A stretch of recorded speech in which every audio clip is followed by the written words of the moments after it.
Seguimos.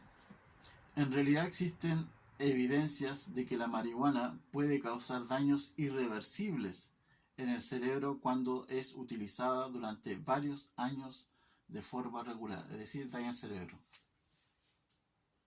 Y es irreversible. Entonces, muchas personas que yo he conocido que consumen marihuana, su comportamiento normal no refleja mucho eso. Y como les dije antes, su capacidad intelectual bastante disminuida con respecto a temas complejos.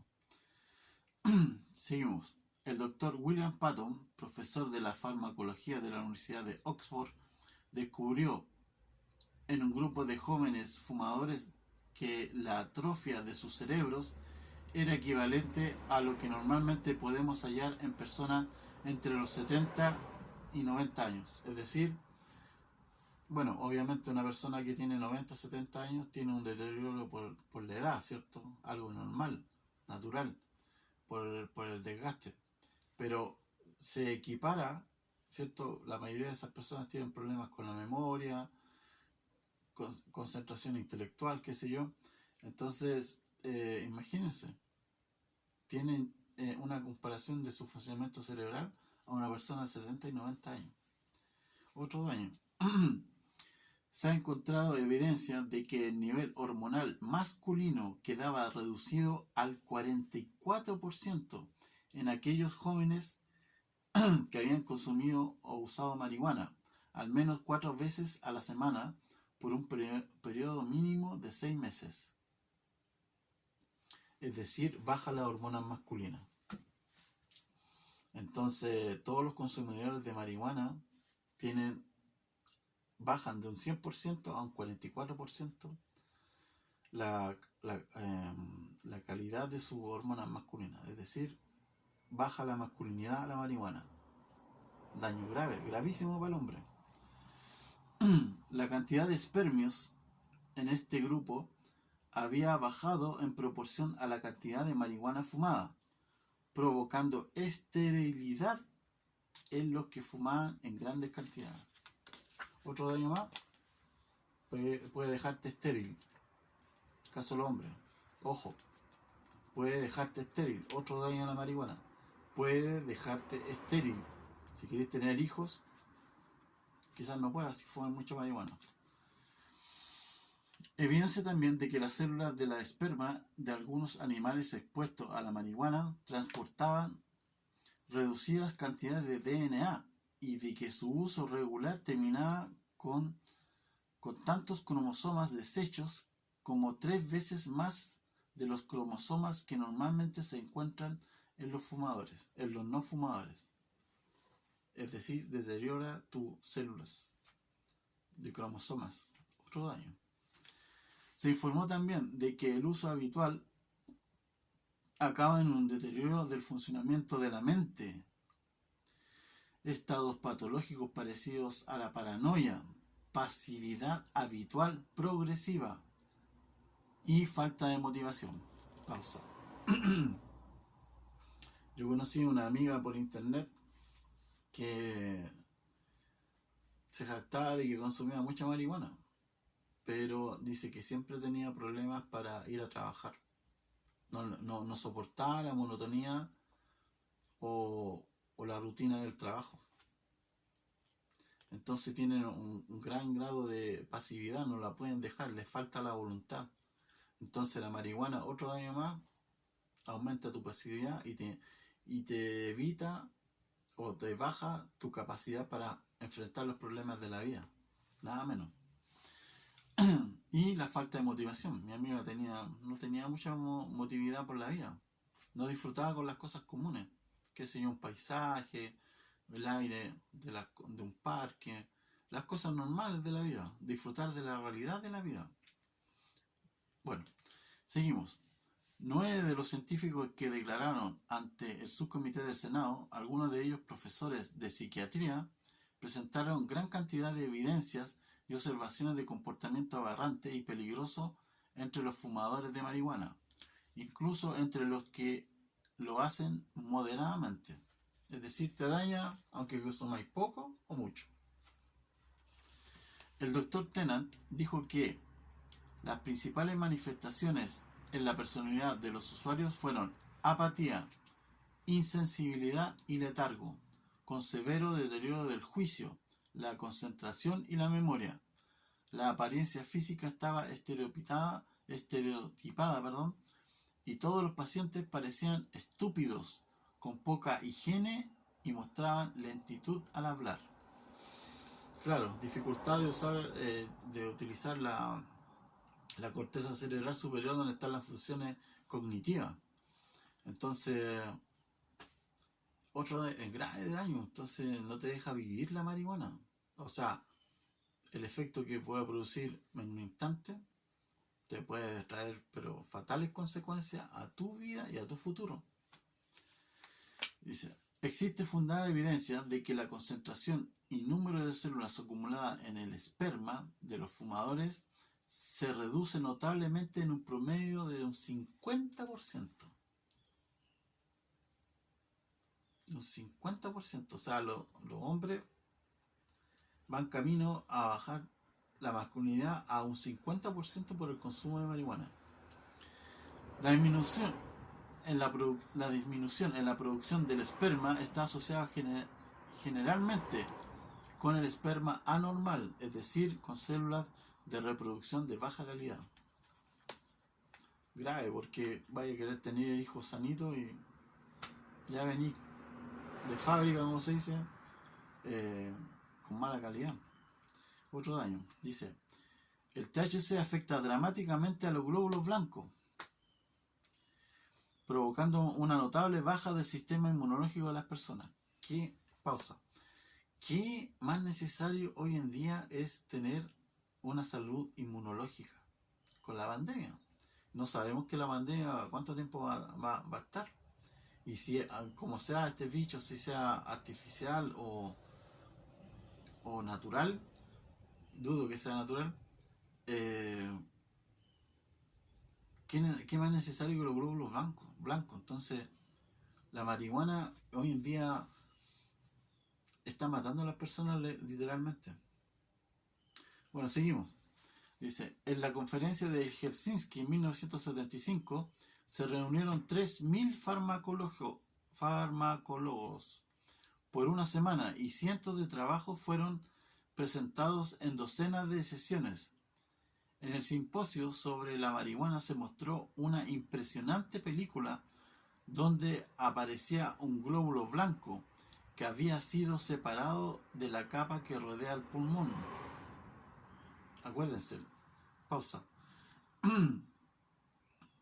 El bicho ataca el pulmón. Entonces, un consumidor de marihuana está más propenso a adquirir el virus. Tremendo daño. O sea, esta cuestión, la droga de la marihuana es prácticamente la droga de la muerte. Literalmente la droga de la muerte, del sueño y de la muerte. La célula y todas sus pares se movían continuamente en forma natural, pero después de añadir una pequeña cantidad de THC, la misma se paralizó completamente, como si hubiera perdido la vida. El profesor y psiquiatra Kostas Stefanis y la profesora bióloga de células Marieta Isidorides informaron de haber descubierto cambios químicos fundamentales en los glóbulos blancos y en las células del esperma de aquellos que usan hachís regularmente, lo que indica una anormalidad en el núcleo de la célula. Bueno, el hachís se usa principalmente en Medio Oriente, en la parte de Asia. Entonces todos los países musulmanes que consumen el hachís no tienen muy buena calidad, no van a tener muy buena calidad si se meten con un árabe, por ejemplo. Bueno, los que consumen marihuana, porque el hachís es como algo normal de los árabes. Bueno, para qué hablar del opio y todas las otras drogas. Entonces, el mundo árabe, ¿cuántos millones de árabes hay en Medio Oriente? ¿Y cuántos árabes hay hoy en día en Europa? Entonces, se distribuye hombres que ya vienen con su esperma deteriorado. Aquí está comprobado científicamente.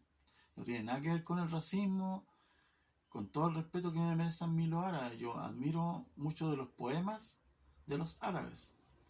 Tienen una belleza increíble, pero consumen el hachís y el opio, y acuérdense que Afganistán es el mayor productor de opio del mundo, donde está Estados Unidos. Entonces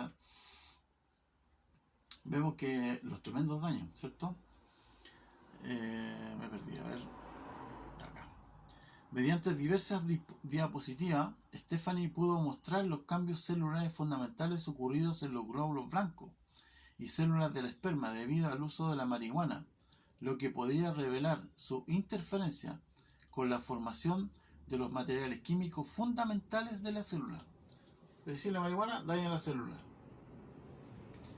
El profesor Robert Head de Tulane ha demostrado en sus experimentos con monos rhesus que los primates expuestos al humo de la marihuana presentaban alteraciones permanentes en los patrones de las ondas cerebrales del sistema límbico, que es aquella parte del cerebro que controla el comportamiento emocional. El doctor Gabriel Najas sostiene que uno de los efectos más rápidos de la marihuana es la progresiva pérdida de la voluntad, que puede observarse perfectamente después de 6 semanas de uso moderado, y que la habilidad de un placer real desaparece para ser reemplazado por una ruidosa pretensión de alegría. Mientras que jóvenes llenos de salud participarán ansiosamente en diferentes clases de deportes y otras actividades, aquel que hace uso de la marihuana mostrará una creciente tendencia a hablar sin fin de sus altas metas, sin hacer nada por alcanzar estas. Y en vez de sentir un afecto profundo hacia otros, el usuario de la marihuana es propenso a revolcarse en emociones sentimentales superfluas. Es decir, vive en fantasía. No tiene poder de realización un adicto a la marihuana. Entonces el mismo se va aislando. No es que lo aíslen, el mismo se va aislando con el consumo de la marihuana. Seguimos. Las investigaciones del National Institute on Drugs Abuse, ¿cierto?, de la sigla NIDA, del Departamento de Salud Pública de Estados Unidos, demuestran cómo la marihuana deprime las hormonas reproductivas en el hombre, provocando importantes cambios en los órganos sexuales, tales como el decrecimiento en el peso de los testículos, las vesículas seminales y la próstata. Todo esto acompañado de oligospermia y anormalidades del esperma. Es decir, la marihuana daña el aparato reproductor del hombre. Grave. Sostiene también el NIDA que el uso crónico de la marihuana provoca descensos en la función de órganos endocrinos, como la pituitaria, los testículos, la tiroides y el córtex adrenal. Es decir, otro daño, deja la escoba, deja un desorden, un caos hormonal en el cuerpo. Seguimos. El hipotálamo es la zona más afectada por el THC y se cree que existe alteración del input neuronal hacia esa zona. ¿Qué se refiere con input? Que desactiva la zona de la memoria. Entonces, los consumidores de marihuana tienen gran dificultad para lo que es la memoria inmediata y la memoria antigua. Es decir, recordar cosas del pasado. No tienen memoria, no tienen retención del conocimiento. Entonces, cuando uno estudia, tiene que tener una memoria inmediata que se hace cuando uno estudia algo. Entonces, esa zona del cerebro está a cargo de eso. Y la marihuana afecta pero directamente eso. Entonces, las personas que consumen marihuana tienen el gran problema de que no pueden retener la información que estudian. Entonces, de frentón, te frustra tus sueños con respecto al éxito de una carrera o una realización profesional. Seguimos. Existe evidencia bien documentada de que los cannabinoloides alteran la función celular, produciendo cambios en la secuencia y forma en que la información genética es procesada y transcrita. Naturalmente, los efectos de esta transformación resultan imprevisibles. El profesor Jerome Gaffe, profesor de psiquiatría en el College de Physicians and Surgeons de Columbia University, disculpen mi traducción, Robert Peterson, director adjunto de la División de Investigación del NIDA, y el psicólogo Ray Hodgson del Instituto de Psiquiatría de Londres sostienen que uno de los aspectos más importantes de las tareas cotidianas afectadas por la marihuana es el conducir vehículos, ya que las investigaciones más cuidadosas hechas en fechas recientes indican que si el conductor de un vehículo fuma marihuana, estará expuesto a efectos adversos exactamente como lo está quien ingiere alcohol y maneja un automóvil. Es decir, puede provocar un accidente fatal en automóvil un conductor que está bajo el efecto de la marihuana. O sea, te puede matar. Y puede matar a los que van con él. Entonces, se ve que muchos jóvenes a veces salen en el auto bajo el efecto de la marihuana y terminan muertos. Entonces, por eso yo estábamos llegando a que la marihuana es la droga de la muerte. Seguimos. Agregan que un dato especialmente importante es que algunos de los problemas visuales que origina la marihuana puede persistir horas después que se haya cesado la estimulación subjetiva. Por ejemplo, la visión periférica no se recupera inmediatamente. La persona que conduce un vehículo bajo los efectos de la cannabis está expuesta irremisiblemente a diversos riesgos. La combinación de alcohol y cannabis, que es bastante común, puede ser más peligrosa que el consumo de cualquier de los dos tóxicos por separado. Los científicos norteamericanos que estudian los efectos de la marihuana en la angina de pecho, esto es, dolor retrosternal, en los cardíacos, ha observado que causó dolor con mayor rapidez después de menos esfuerzo que con los cigarrillos de tabaco. Es decir, daña más que el tabaco. Entonces, todo lo contrario a lo que hace la creencia popular que dicen, no, que el tabaco contamina más que la marihuana. No, es al revés. La marihuana contamina más que el tabaco. Otras personas que tal vez no deban probar la marihuana son los que sufren graves problemas emocionales. El estudio de un grupo pequeño de individuos que había sufrido esquizofrenia y se recuperaron indicaron que la enfermedad reapareció después de consumir la hierba. Es decir, activa enfermedades, la marihuana, otro daño. Entre los estudiantes universitarios se ha apreciado que los que sienten mayores preocupaciones por su salud y que tienen menor capacidad de dominarse y regir sus vidas son los que con mayor frecuencia sufren los efectos amedrentadores y desagradables de la marihuana. Otras causas de preocupación por el consumo de marihuana se refieren a la posibilidad de bronquitis. El matrimonio Leuchtenberger, investigadores suizos, ha señalado que el tejido del pulmón humano expuesto al humo de la cannabis en un tubo de ensayo mostró alteraciones celulares mucho más graves que las observadas en muestras tisulares semejantes expuestas al humo corriente del tabaco. Los cambios apreciados fueron semejantes a los de las células cancerosas. Cuando se colocaron extractos de humo de cannabis en la piel de los animales de estudio, surgieron tumores similares a los producidos por el alquitrán del tabaco de los cigarrillos. En el plano de la observación personal he podido comprobar diversas alteraciones producidas en los fumadores frecuentes de marihuana.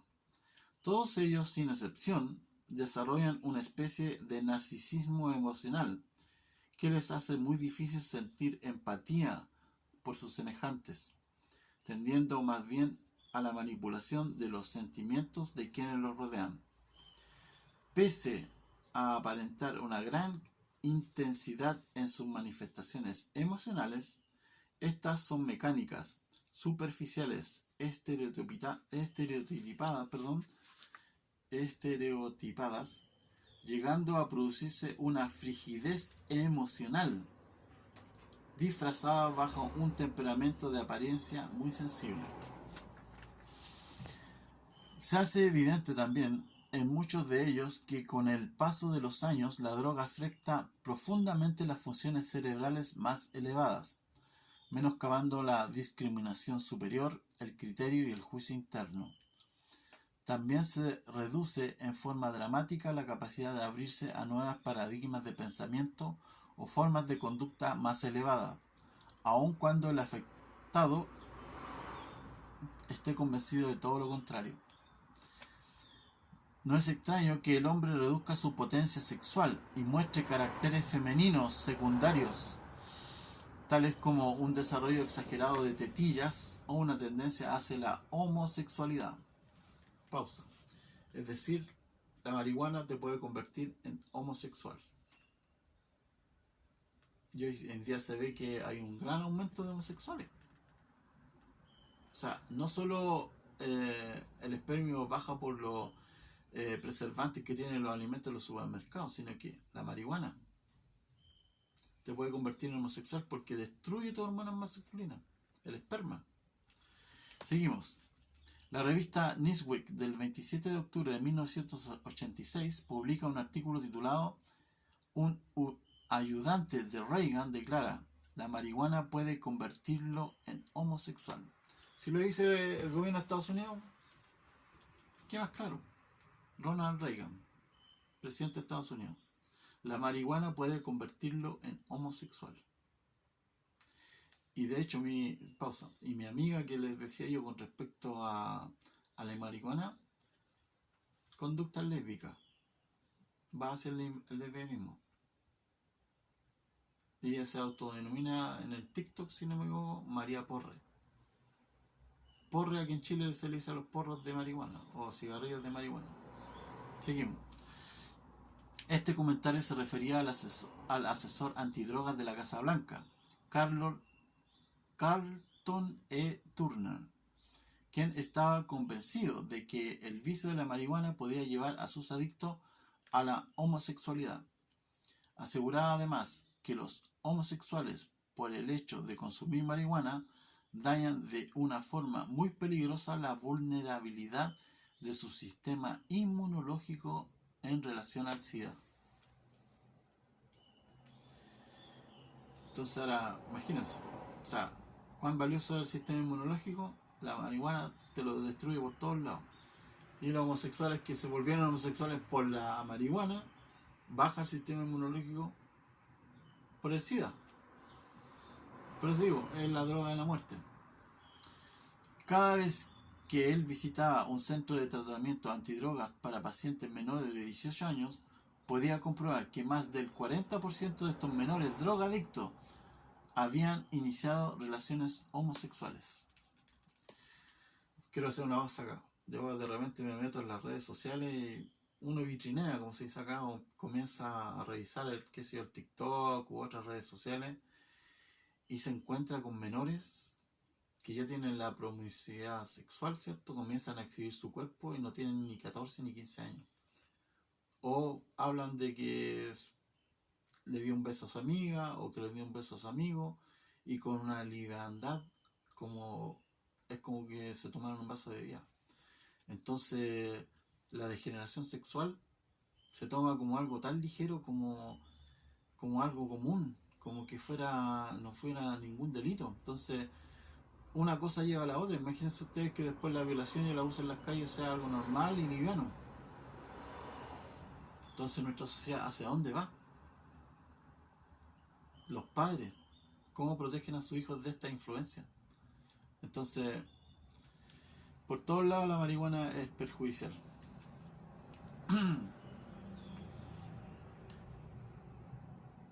Turner, continuamos, ¿cierto? Dice que tiene un doctorado en química orgánica, estaba convencido de que la hierba es el primer paso y la homosexualidad viene inmediatamente después como segundo paso. Pausa. De hecho, un amigo mío, no quiere decir el nombre, ¿cierto? Pero se llamaba, bueno, lo voy a decir, se llamaba Pablo, y él venía de una familia drogadicta. Entonces, él nació con problemas del sistema nervioso y él siguió después consumiendo la marihuana. Y en grandes cantidades, y la consumía normalmente con su pololo y todo. Y terminó volviéndose homosexual. Y aquí está, se comprueba. Seguimos. Él defendió firmemente su opinión de que la marihuana hace a sus dependientes mucho más susceptibles al SIDA por la forma en la que afecta y menoscaba el sistema inmunológico de las personas. El consumo de marihuana, desde el punto de vista moral, no solo perjudica al individuo, como todo vicio que produce dependencia, anulando su carácter y voluntad, sino que en el caso del cannabis constituye además, como ya lo hemos visto, una agresión a su propio cuerpo, que por ser portador del ser posee la chispa de la divinidad, convirtiéndose en el templo del espíritu. Claro, ¿cierto? Se dice que el cuerpo es el templo del espíritu, el cuerpo físico, ¿cierto? Mente sana en cuerpo sano. Entonces, ¿qué hace la marihuana? Destruye el templo del espíritu. Destruye el templo del espíritu, la marihuana, la cannabis, tanto del hombre como el de la mujer. Destruye el cuerpo físico. Seguimos. Es contra este santuario que atentamos al intoxicar nuestro organismo con marihuana, cocaína u otros productos ponzoñosos, y nuestra falta moral es equivalentemente grave. Pareciera ser, en el contexto de aquello que obstaculiza nuestro comportamiento virtuoso, estimulando el pasional, que esto es más o menos lo que ocurre con el cannabis, ya que el centro cerebral de mayor impacto es el sistema límbico, puesto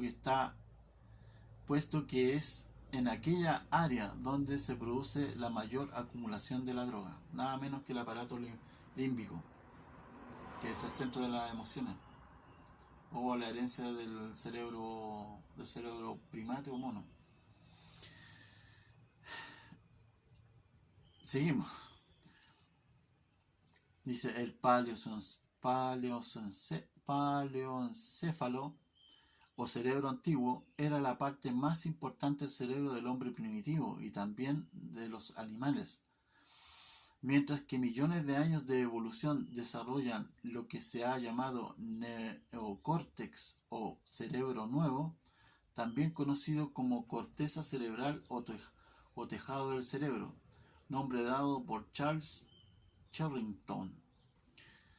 Nuestras facultades intelectuales tales como el idioma, las expresiones simbólicas, la capacidad analítica, el conocimiento de sí mismo derivan del cerebro nuevo, mientras que en el antiguo se archivan nuestras emociones e instintos, además del subconsciente. La conducta humana resulta de la interacción entre ambos cerebros y cuando ésta es alterada, se modifica también el comportamiento. Los doctores Penfield y Jaspers descubrieron que la estimulación eléctrica del área límbica en pacientes despiertos causaba pérdida de identidad, miedo, paranoia, distorsiones de la percepción y alteraciones en la sensación del tiempo. Olds y Milner de la Universidad de McGill efectuaron una experiencia que consistía en insertar diminutos electrodos en el área límbica de ratas, la que, accionando una pequeña palanca, podían estimular esta región. Una vez que las ratas asociaron la estimulación con una sensación placentera, establecieron un patrón de estímulo que duró hasta que los animales estaban completamente agotados, presionando la palanca hasta 3000 veces en una hora. Los investigadores llegaron a la conclusión de que existe un área específica en el cerebro viejo que, al ser estimulada, provoca una forma de conducta asociada con recompensa y placer. El profesor Robert Heath de la Universidad de Tulane llegó a la conclusión de que la estimulación eléctrica de la parte del hipotálamo del cerebro viejo produce sensaciones de bienestar y euforia en los primates y el hombre. Después de introducir electrodos profundamente en el área límbica de monos rhesus, los hizo inhalar marihuana, pudiendo observar reventones de actividad eléctrica irregular o pinchazos causados por la marihuana en el área septal del cerebro, punto focal para la recompensa y el placer. Es decir, sin haber un mérito, ¿cierto? El cerebro tiene ese mecanismo que tú, después de resolver un problema, ya sea matemático o un problema de la vida, y lo solucionas correctamente, el cerebro libera endorfinas de placer cuando lo solucionas. Pero la marihuana, ¿qué hace? Estimula artificialmente a través de la marihuana esa zona, sin haber de por medio un trabajo o un mérito. Entonces se altera, se puede decir, antinaturalmente. Seguimos. Después de un tiempo sacrificó algunos ejemplares para examinar el cerebro viejo, descubriendo daños en la sinapsis de los tejidos límbicos. Imagínate, llega a esa zona la marihuana. El fumar marihuana estimula el sistema límbico y no es aventurado suponer que desata las pasiones, impidiendo el dominio de sí mismo, dificultando la racionalidad superior y alterando la conducta emocional. Como en todo vicio solitario, el uso del cannabis significa una recompensa fácil mediante el estímulo de los centros del placer, eludiendo así el proceso natural en lo que lo placentero puede ser el premio final de un largo y esforzado proceso por ganar esta retribución. Este es uno de los motivos por los cuales daña el carácter y erosiona la voluntad, puesto que el concepto de la recompensa fácil se convierte en un hábito que impide el verdadero esfuerzo personal, tan necesario para templar la voluntad y lograr un correcto autocontrol. Lo que les decía hace un rato atrás. El adicto espera todo sin hacer nada a través de alguna clase de milagro o casualidad afortunada, desarrollando horror al esfuerzo penoso. Pausa. Bueno, hoy en día en Chile existe mucha exigencia social, lo que yo considero que es normal que se pueda exigir, ya que Chile, bueno, está pasando por una grave crisis social y se habla del estallido social, pero hay un gran aumento del consumo de marihuana. Se dice entre los jóvenes de Chile, ¿cierto? Y este movimiento. Entonces, bajo este punto de vista, está ligado directamente. Entonces, un adicto a la marihuana comienza a mezclar las cosas, ¿cierto? Exigencia social y a la vez tiene esta tendencia formada por la marihuana, ¿cierto?, a exigir cosas sin un esfuerzo o un mérito personal. Nadie quiere trabajar hoy en día. Son muy pocas las personas que trabajan o que quieran sostenerse en el tiempo trabajando. Como es que el trabajo fuera algo malo. Y el trabajo a uno lo distrae, ¿cierto? Te sirve para hacer cosas, conocer las personas, interactuar con ellas. Y te crea este mecanismo, ¿cierto?, de recompensa. Entonces ahora todo el mundo se está dedicando al narcotráfico. ¿Para qué hablar de México? ¿Cierto? que pueblos enteros están dedicándose al consumo o a la distribución de, claro, dinero fácil, pero ¿a qué costo? ¿A qué costo moral? ¿Cuántos secuestros, violaciones, muertes hay en México? ¿Cuántos delitos impunes hay en México? Y aquí en Chile igual.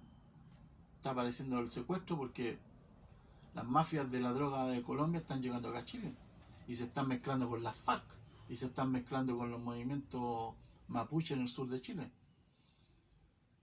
Entonces, y se está mezclando con el comunismo. Entonces, esta mezcla entre drogas, marihuana, comunismo, cosas fáciles, alejados totalmente de la realidad. Entonces quieren una exigencia sobre, pero quieren todo fácil del Estado. No digo que uno no reclame por sus derechos frente al Estado, pero que sea justo, que sea real, no fantasioso. Entonces, la marihuana está creando estas cosas en los pueblos, de que todo es fácil. Y lamentablemente la realidad es otra. Todo cuesta. ¿Cuánto cuesta que un árbol de un durazno me dé un durazno? Tengo que esperar 2 o 3 años que el árbol crezca y que produzca el durazno. Y tengo que esperar la temporada para que madure el durazno. Entonces, si la naturaleza se demora 3 años en producir un durazno, ¿ustedes creen que las cosas del ser humano para lograr sus metas van a ser logradas de la noche a la mañana? Entonces, seguimos.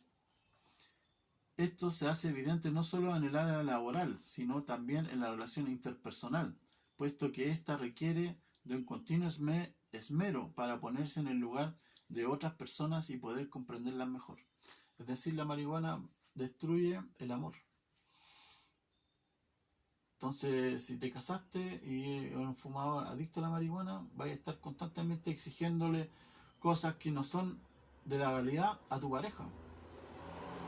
Vamos a ver si existe, debe haber alguna estadística o un estudio que establezca una relación entre la marihuana y la cantidad de matrimonios separados, con todo lo que eso significa, o sea, el sufrimiento de los hijos, la ausencia del padre, la ausencia de la madre, unos trabajando y adictos a la marihuana, un caos.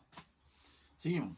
El marihuanero se quejará habitualmente de que no lo comprenden, o no lo apoyan, o no lo quieren, negándose a reconocer que aquello que percibe es su propio reflejo. Creo que la droga desarrolla una clase de narcisismo patológico, más grave que el provocado por otras causas, porque aísla a un sujeto en un mundo de fantasía al que sus semejantes no tienen acceso, colocándolo al borde de la conducta antisocial.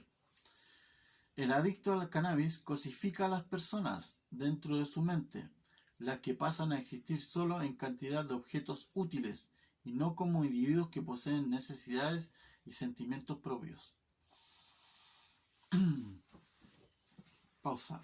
Creo que también esto destruye las relaciones humanas entre los familiares, destruye los bonitos sentimientos. De este modo, sus amistades representan solo compañeros en el vicio o sujetos útiles para sus propios fines. Para un alto porcentaje de los adictos al concepto de amistad o amor, no representa un intercambio equivalente, sino solamente un recibir. La alteración emocional que resulta de su vicio les hace muy difícil mantener una relación interpersonal que signifique verdadero amor y preocupación por los demás. El temor hacia el sexo opuesto hace que, una vez derribadas o atenuadas las barreras corticales superiores, el sujeto busque la relación homosexual como la más cómoda o menos exigente en lo que atañe al dar. Pausa. Bueno, actualmente, mejor no digo cosas, pero ciertos personajes políticos o muchos políticos son homosexuales. Entonces también son grandes consumidores de marihuana. Para un hombre, el relacionarse con una mujer implica aprender a dar de muchas y variadas formas e involucra también el quedar al descubierto en lo que a su verdadera condición se refiere, renunciando a la imagen que acostumbraba proyectar.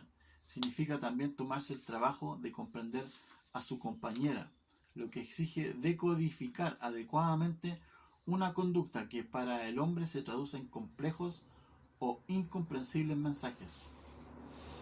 Seguimos. Ante esta disyuntiva, algunos caracteres reblandecidos por la droga prefieren una relación sexual narcisista con un sujeto del mismo sexo, ya que ambos, en ese caso, hablan del mismo lenguaje.